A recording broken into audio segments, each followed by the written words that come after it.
வணக்கம் நண்பர்களே, welcome to life changing gallery Tamil. நம்ம சேனலில் இது வரைக்கும் பார்த்தீங்கன்னா 1900 வீடியோஸ் வரைக்கும் போட்டிருக்கோம். நம்ம சேனலில் வந்து ஹெல்த்தியான ரெசிபீஸ், அப்புறம் வந்து வரலாற்று பதிவுகள், அப்புறம் யூஸ்ஃபுல்லான இன்ஃபர்மேஷன், இந்த மாதிரி மோட்டிவேஷனல் வீடியோஸ், இந்த மாதிரி நிறைய வீடியோஸ் வந்து நம்ம போட்டிருக்கோம். நம்ம சேனலுக்கு இன்றைக்கி தான் நீங்கள் ஃபஸ்ட் டைம் வரீங்கன்னா மறக்காமல் சப்ஸ்கிரைப் பட்டன் அழுத்தி ஆல்ன்றதை வந்து நோட்டிஃபிகேஷனை கிளிக் பண்ணி வச்சுக்கோங்க. அப்புறம் இந்த வீடியோக்கு லைக் போட்டுட்டு இந்த வீடியோ பார்க்க ஆரம்பிக்கலாமா? இன்றைக்கி என்ன ஸ்பெஷல் வீடியோன்னு பார்த்தீங்கன்னா, இன்றைக்கி வந்து கம்மஞ்சோறு தான் செய்ய போகிறோம். பாரம்பரிய கம்மஞ்சோறு எப்படி செய்கிறது அப்படின்னு சொல்லிட்டு நம்ம பார்க்கலாம். அதுக்கு வந்து இன்றைக்கி நான் நாட்டு கம்பு எடுத்திருக்கேன். இந்த மாதிரி வந்து நம்ம ஒரு 1.5 டம்ளர் எடுத்துக்கலாம். நாட்டு கம்பு வந்து மண் பாத்திரத்தில் முந்தின நாள் இரவே ஊற வச்சுக்கணும். கம்பை வந்து ஊற வச்சு சமைச்சோன்னா வந்து அது வந்து நமக்கு சமைக்கிறது ரொம்பவே எளிதாக இருக்கும். எந்த சிறுதானியமாக இருந்தாலும் நம்ம நல்லா ஊற வச்சு சமைச்சோன்னா அஜீரண கோளாறு ஏற்படாது, சமைக்கிறதும் ரொம்ப எளிதாக இருக்கும். அதனால் இந்த மாதிரி ஒரு மண் பாத்திரத்தில் 1.5 டம்ளர் வந்து நான் கம்பை வந்து சேர்த்து தண்ணி ஊற்றி நல்லா மூடி வச்சு இரவு முழுக்க ஊற வச்சுக்கிறேன். மினிமம் 8 மணி நேரம், மேக்ஸிமம் 12 மணி நேரம் வந்து நம்ம ஊற வச்சுக்கலாம்.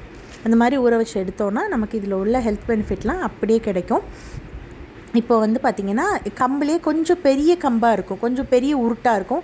இது கொஞ்சம் சின்ன சின்னதாக இருக்குது. இது வந்து நாட்டுக்கம்பு. இது மாதிரி கிடைச்சாலும் வாங்கி யூஸ் பண்ணுங்கள். இல்லை உங்களுக்கு வந்து நல்லா பெரிய பெரிய விதைகள் உள்ள கம்பு கிடைச்சதுன்னா அதையும் யூஸ் பண்ணுங்கள், எந்த பிரச்சனையும் இல்லை. ஸோ இப்போ வந்து பார்த்திங்கன்னா இந்த கம்மஞ்சோறு வந்து நமக்கு எந்த குழம்பு கூட வேணால் வந்து பேர் பண்ணிக்கலாம். மொச்சப்பயிறு, கத்திரிக்காய், கருவாடு போட்ட குழம்பு, இந்த சீசனில் இந்த மொச்சப்பயிறு கிடைக்கும். ஸோ அந்த குழம்பு ஊற்றி சாப்பிட்டா சூப்பராக இருக்கும். அப்படி இல்லைனா நம்ம வந்து கறி குழம்பு கூட சாப்பிட்லாம். இல்லை எந்த புளிக்குழம்பு வேணால் ஊற்றி சாப்பிட்லாம், சூப்பராக இருக்கும். இப்போ பாருங்கள், ஒரு 8 மணி நேரம் கழித்து சூப்பராக ஊறி இருக்குது பாருங்கள். மேலே நுரக்கட்டி. இந்த கம்பு ஊற வச்ச தண்ணியை நீங்கள் செடிக்கு ஊற்றலாம். இல்லை நீங்கள் மாடி தோட்டத்தில் கோழி வளர்க்குறீங்கன்னா அதுக்கு இந்த தண்ணி ஊற்றலாம். குளுன்னு இந்த வெயிலுக்கு சூப்பராக இருக்கும். ஸோ இப்போ வந்து இந்த கம்பை நல்லா கழுவிடலாம். ஒரு 3 தடவை கழுவி எடுத்துட்டு இந்த வடிகட்டி இருக்கும் பார்த்திங்களா, அதில் கூட நீங்கள் இதை போட்டு கொஞ்சம் நேரம் தண்ணியை வடிய விடலாம். கம்ப்ளீட்டாக தண்ணி இல்லாமல் வடிச்சிட்டு அதுக்கப்புறம் வந்து இதை நம்ம குருணையாக வந்து அரைச்சி எடுத்து அப்புறம் தான் கம்மஞ்சோறு செய்ய போகிறோம். கொஞ்சமாக அதில் தண்ணி இருந்தாலும் வலுவலுன்னு அரைச்சிட்டோனாலும் நமக்கு வந்து ரொம்ப கட்டி சேர ஆரம்பிக்கும். அது வந்து கொஞ்சம் நமக்கு தொந்தரவாக இருக்கும். அதனால நல்லா தண்ணியை வடிய விட்டுருங்க. இப்போ பாருங்கள், இது ஊறின கம்பு எந்த அளவுக்கு இருக்குன்னு சூப்பராக இருக்கும். அது மாதிரி நல்லா வாசமாக இருக்கும். இந்த மாதிரி நம்ம ஊற வச்சு கம்மஞ்சோறு செய்கிறப்ப மிக்ஸி ஜாரில் இப்போ நம்ம ஊற வச்ச கம்பை வந்து நல்லா கழுவி எடுத்துட்டு தண்ணியெல்லாம் பிழிஞ்சிட்டு உள்ளே சேர்த்துக்கிறேன். கொஞ்சம் கூட தண்ணி இருக்கக்கூடாது. உங்களுக்கு தண்ணி முழுசாக வடியணும் வடிகட்டியில் கூட கொஞ்சம் நேரம் ஒரு 10 நிமிஷம் போட்டு வைங்க, தண்ணி ஃபுல்லாக வடிஞ்சிரும். இப்போ இந்த மிக்ஸி ஜாரில் சேர்த்துட்டு இதை வந்து நீங்கள் தண்ணி ஊற்றி வலுவலுன்னெலாம் அரைக்கக்கூடாதுங்க. அது வந்து அப்புறம் நமக்கு கம்மஞ்சோறு செய்கிறதுக்கு கொஞ்சம் டிஃபிகல்ட் ஆயிரும். அதனால் வந்து இதை சேர்த்துட்டு ஒரு 3 தடவை பல்ஸ் மோட்லேயும் அதுக்கப்புறம் ஒரே ஒரு ஓட்டு, தண்ணி எதுவுமே சேர்த்துறாதீங்க தயவுசெய்து.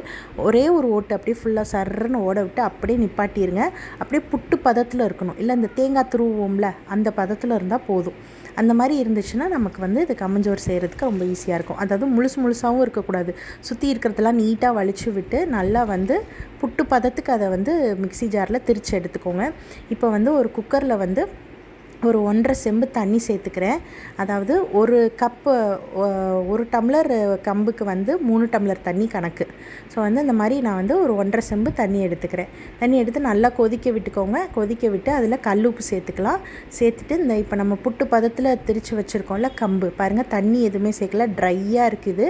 அந்த ஊறின தண்ணியிலே அதை ஜஸ்ட் நீங்கள் வந்து 2 தடவை பல்ஸ் மோட்லேயும் ஒரு தடவை ஃபுல்லாக சர்றன்னு ஓட விட்டிங்கன்னா இந்த மாதிரி சூப்பராக வந்துடும். இப்போ இந்த தண்ணி கொதிச்சதுக்கப்புறம் அடுப்பை ஃபுல்லாக குறைச்சி வச்சுக்கோங்க. அதுக்கப்புறம் இந்த திரிச்சு வச்சுருக்க கம்பை உள்ளே சேர்த்து கொஞ்சம் கொஞ்சமாக சேர்த்து அப்படியே கிண்ட ஆரம்பிச்சிருங்க. கேப் விட்டிங்கன்னா உடனே வந்து கட்டி பிடிக்க ஆரம்பிச்சிடும் கம்பு. ஏற்கனவே இது ரொம்ப சின்ன தானியமாக இருக்கிறது மட்டும் இல்லாமல் இது வேகமாகவே வந்து டக்குன்னு கட்டி சேரும்.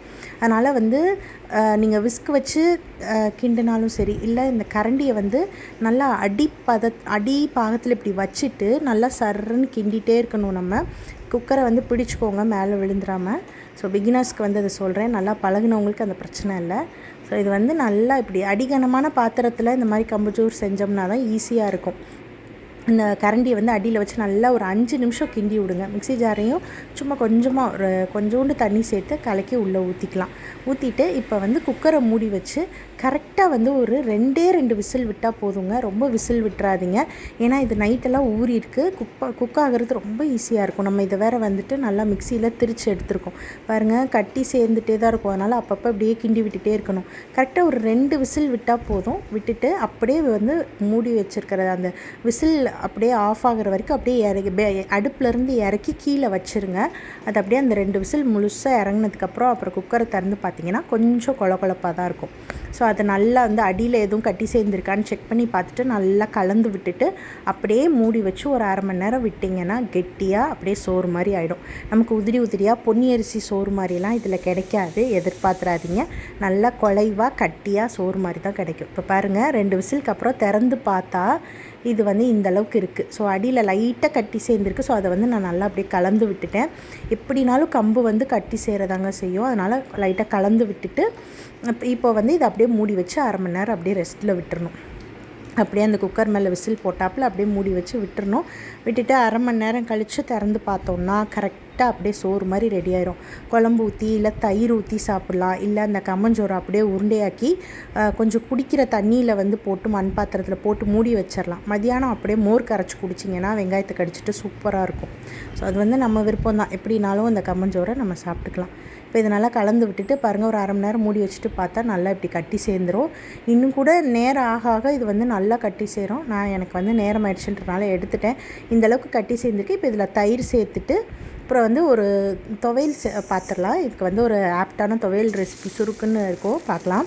அதுக்கு வந்து நான் வந்து கொஞ்சமாக எண்ணெய் சூடு பண்ணிவிட்டு ஒரு 2 டேபிள் ஸ்பூன் நிறையா வந்து உடச்ச கருப்புளுந்து சேர்த்துக்கிறேன். ஒரு 4 பூண்டு பல் சேர்த்துக்கிறேன். சேர்த்து வறுத்துட்டு ஒரு 3 பச்சை மிளகாய் சேர்த்துக்கலாம். சேர்த்துட்டு அதையும் நல்லா வறுத்துட்டு அதுக்கப்புறம் ஒரு 2 கைப்பிடி நிறையா வந்து புதினாவும் மல்லித்தலையும் அலசி கழுவி வச்சுருக்கேன், அதையும் உள்ளே சேர்த்துக்கலாம். சேர்த்துட்டு இது ரொம்ப வாடி போயிடக்கூடாது, லேசாக 2 நிமிஷம் வதக்குனா போதும். வதக்கிட்டு அதுக்கப்புறம் இதில் வந்து நம்ம கொஞ்சமாக புளி சேர்த்துக்கணும். புளி சேர்த்துட்டு நல்லா வந்து வதக்கி விட்டுக்கோங்க. நமக்கு புளி வேண்டாம்னா லெமன் ஜூஸ் கூட நம்ம பிழிஞ்சு விட்டுக்கலாம். லெமன் ஜூஸ் பிழிஞ்சு விட்டிங்கன்னா இது வந்து விட்டமின் சி ரிச்சாக மாறிடும். கொஞ்சமாக வந்து கல்லுப்பு சேர்த்துட்டு அப்புறம் வந்து இது நல்லா கொரகொரப்பாக அரைச்சிக்கலாம். இப்போ உங்களுக்கு ரத்த சோகை இருக்குது, அந்த மாதிரி பிரச்சனைகள் இருக்குன்னா நீங்கள் கம்மங்கூழ் காய்ச்சி இல்லை கம்மஞ்சோறு, இந்த மாதிரி கம்மஞ்சோறு செஞ்சு தயிர் ஊற்றி இந்த துவையல் கடிச்சிட்டு சாப்பிட்டிங்கன்னா உங்களுக்கு இரும்பு சத்து நல்லாவே கிடைக்கும். ஏன்னா கம்பில் வந்து இரும்பு சத்து இருக்குது. இந்த புதினா மல்லித்தலை இந்த துவையலில் வந்து வைட்டமின் சி இருக்குது. இது வந்து உங்கள் உடம்புக்கு தேவையான அந்த இரும்பு சத்தை உடனே கிடைக்கும்படி செய்யும். அதனால் இப்போ உங்களுக்கு வந்து நோய் எதிர்ப்பு சக்தி கம்மியாக இருக்குது, ரத்த சோகை இருக்குது, இல்லை லேடிஸ்க்கு ரத்தப்போக்கு அதிகமாக இருக்குது, இல்லை உங்களுக்கு மலச்சிக்கல் இருக்குது, அஜீரணம் இருக்குது, குடல் ஆரோக்கியமாக இல்லை, அல்சர் பிரச்சனை இருக்குன்னா கண்டிப்பாக இந்த வெயில் காலம் ஃபுல்லாக ஒரு நாள் விட்டு ஒரு நாள் இந்த கம்மஞ்சோறு செஞ்சு கூலாக கரைச்சி மோர் கலந்து குடித்தாலும் சரி, இல்லை இந்த மாதிரி தயிர் ஊற்றி நீங்கள் இந்த மாதிரி துவையல் கடிச்சிட்டு சாப்பிட்டாலும் சரி, உங்கள் உடம்புக்கு ரொம்ப நல்லது. உங்களுக்கு இந்த வீடியோ யூஸ்ஃபுல்லாக இருந்தால் லைக் பண்ணுங்கள், ஷேர் பண்ணுங்கள், சப்ஸ்கிரைப் பண்ணுங்கள். மறக்காமல் நம்ம சேனலில் இருக்க மற்ற நல்ல வீடியோஸை பார்த்து என்ஜாய் பண்ணுங்கள். நன்றி, வணக்கம்.